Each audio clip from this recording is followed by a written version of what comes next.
Entonces él la volvió a poner al final. Esa libertad que me tomé al final de la Traviata es una libertad que yo creo que Verdi me lo hubiera agradecido. Es su música.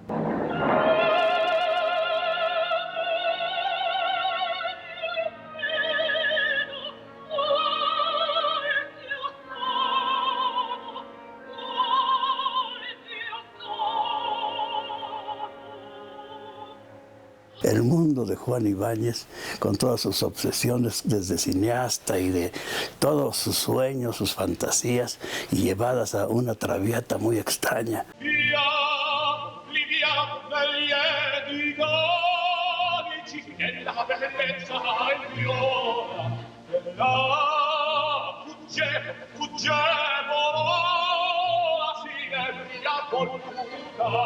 El peligro de poner una ópera como la Traviata es que ya se la sabe. Entonces la gente da mucha lata por eso. Esperan que uno complazca, por decirlo de alguna forma, lo que la gente espera, lo que el público condicionado espera.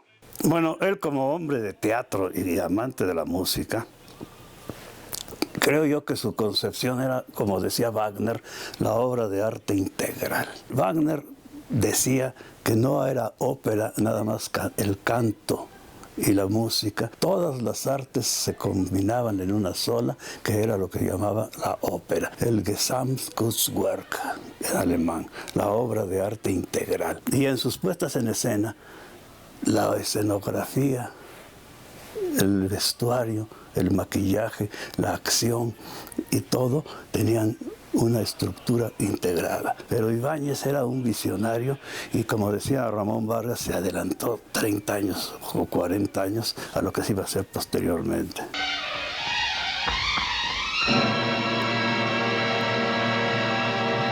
El director de escena es el embajador de los aburridos en la ópera. La ópera no ha aprendido de la zarzuela ni la opereta y tampoco de la comedia musical, por soberbia.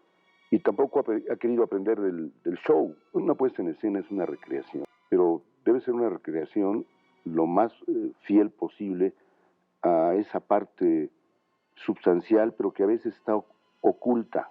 Lo ideal siempre, desde luego, es respetar absolutamente la música, supeditar el libreto a la narración inconsciente del autor musical que está representado por el sonido. Yo no pienso que el libretista debe estar por encima del músico, eso sí no.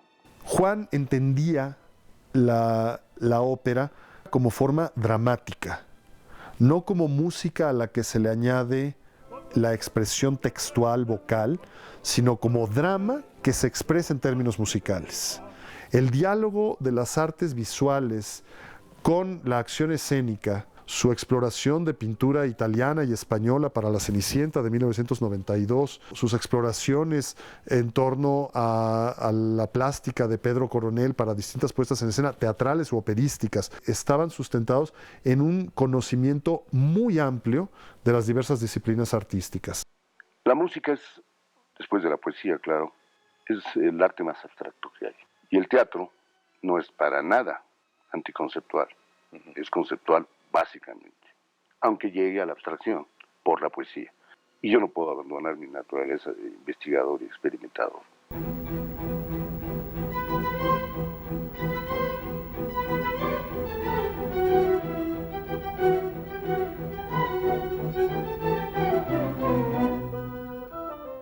Yo estudio las óperas oyendo la música estrictamente. Y si me doy cuenta que la música me empieza a aburrir, digo, está mal. Me van a decir, bueno, a mí no me aburre, bueno, pero el que la va a poner soy yo, así es que ni modo, ¿verdad?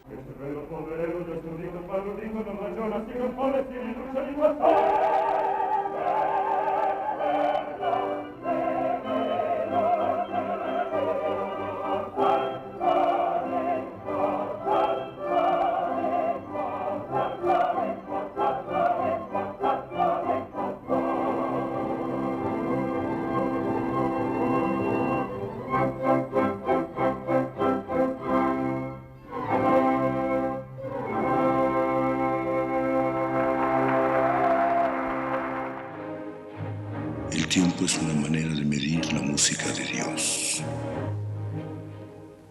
El gran acierto de Juan Ibáñez en Juego Mágico es haber recobrado el sentido lúdico, oculto y olvidado del juego.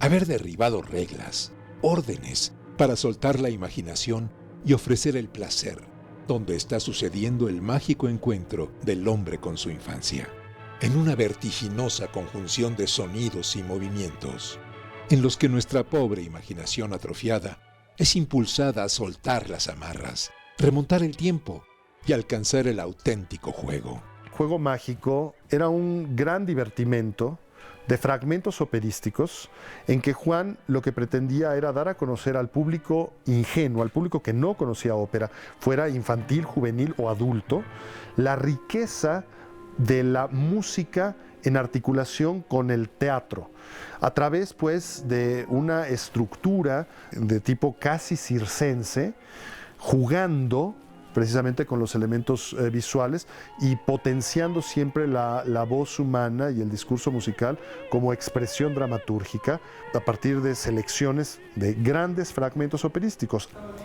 Hacer ese espectáculo Juego Mágico pues fue un juego para los dos.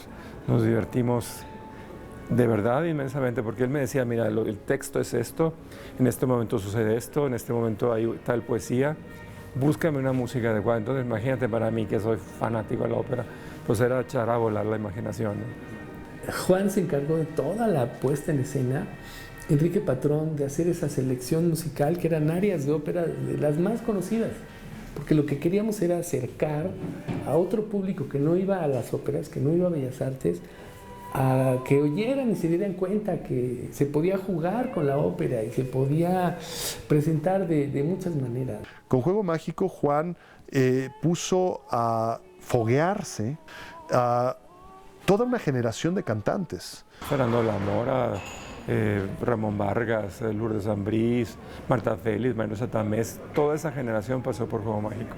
Y me encuentro con este señor exuberante, este señor exigente, este señor un poco malhumorado por momentos, que jugaba a ser el malhumorado para obtener los resultados que él buscaba. Bueno, es que para el maestro Mata el proyecto de Juego Mágico era también como un taller para darles entrenamiento a los nuevos cantantes para que se aprendieran a mover en escena.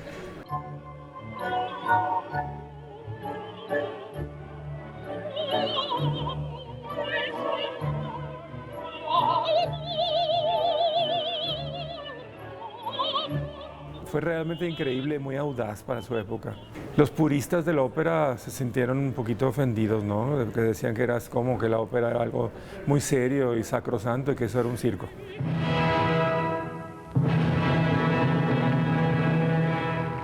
Y los niños cómo se llegaban y se empinaban en el foso a escuchar a la orquesta, o me preguntaban cómo se llama esa rola, y salían chiflando la Donne Móvil. O sea, eso fue maravilloso, de verdad. El director, pues es todo en una obra de este tipo, porque él movía a los bailarines, movía a los acróbatas y sacaba todo esto bien. Juan Ibáñez, con todos sus delirios, es un niño poeta, un poeta niño. Tenía obsesión por la luz y manejaba constantemente una frase que a todos nos conmovía. Decía, recuerden que la luz es la sombra de Dios.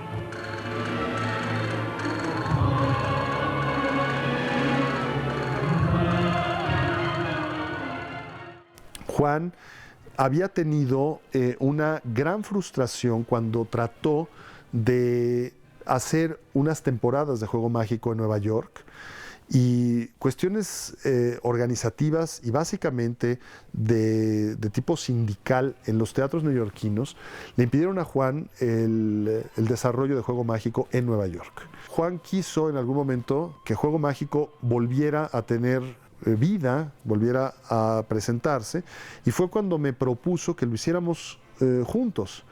No lo hicimos porque Juan murió, pero yo tengo todos los materiales y una de mis tareas pendientes es rehacer in memoriam Juan Ibáñez, Juego Mágico.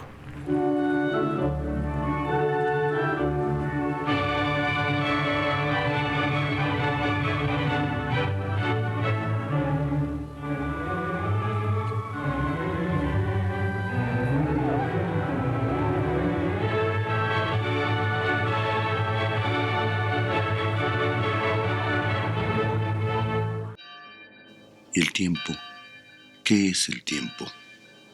Nada regresa, todo se va, siempre diferente.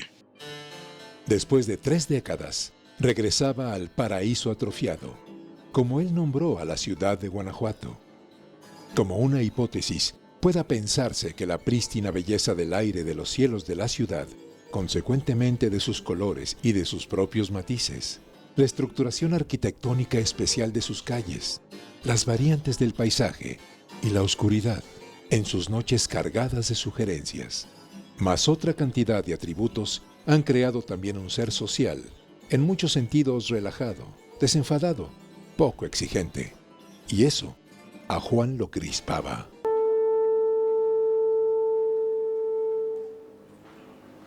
Más que nada, yo creo que Juan venía por el tesoro de Guanajuato, que era el Teatro Juárez. Tenía la firme convicción de que el Teatro Juárez era el motor económico de la ciudad de Guanajuato, refiriéndose también a un tipo de turismo que se reflejara en dólares. Juan regresa de Nueva York a Guanajuato con una gran aspiración de poder transformar ese terruño. Quería desarrollar un proyecto en relación al Teatro Juárez que consistía en una compañía estable de ópera. Un centro de artes escénicas, particularmente de ópera, vivo, productivo, aprovechando la orquesta, los otros teatros para poder ensayar, la localización del sitio. Para mí Guanajuato es una especie de laboratorio operístico, con libertades, frescura, que no pueden fácilmente tomarse en México o en alguna ciudad en donde hay operópatas. Lo interesante de un experimento es que uno sepa hacia dónde está experimentando. Como Guanajuato permite el experimento, pues sería absurdo que yo me pusiera a hacer ópera arqueológica en una casa de ópera nueva. Se enfrentó con la sinrazón burocrática. Frente a eso, Juan era profundamente intolerante. Yo tuve la oportunidad de exponer varias veces junto con él, de hacer cosas con él, como en el Juego Mágico, que hicimos la escenografía, hicimos varias cosas. Juan siempre buscó una asociación con gente de Guanajuato que tuviera, por supuesto, sensibilidad, talento y algo que decir. Y esto le creó una fama de cenáculo, porque no aceptaba a cualquiera en su mesa. Juan seguía pugnando por que la ciudad tuviera cada vez privilegios, que remontara el estado de prostración en el que se encontraba en diversos aspectos. Opinaba en los periódicos con una ironía bastante fuerte, digamos, con un sarcasmo que llegaba a herir algunas susceptibilidades de la política, pero siempre era certero lo que decía Juan. En un pueblo como este nada es novedoso, pero la interpretación de Juan parece ser que nos daba nuevos matices respecto a cuanto decía. Todo lo que Juan decía eran verdades a puños, ¿no? Antes de conocer a Juan, yo amaba la ciudad de Guanajuato. Con Juan la amo profundamente. Entendí cómo Guanajuato es pródiga en conocimiento, pródiga en el disfrute del mundo, de la vida, del arte, de una manera diferente, de una manera distinta. Juan fue un sujeto que nos reveló una ciudad que nosotros habitábamos hace mucho, pero no la habíamos percibido con la agudeza que Juan la vio. Y a partir de esa revelación, yo quise más esta ciudad en el sentido de tratar de trabajar más para ella, de esmerarnos en tratar de hacer productos mejores, productos inéditos, productos imaginativos. No es lo mismo sin Juan aquí en Guanajuato, precisamente porque él se atrevía a confrontar las cosas. Lo veíamos a él como un oráculo, de ahí la expresión del Divino Maestro. Qué fiestas en la Dama de las Camelias en Guanajuato, ¿no? Un lugar que inventó Juan, ¿no?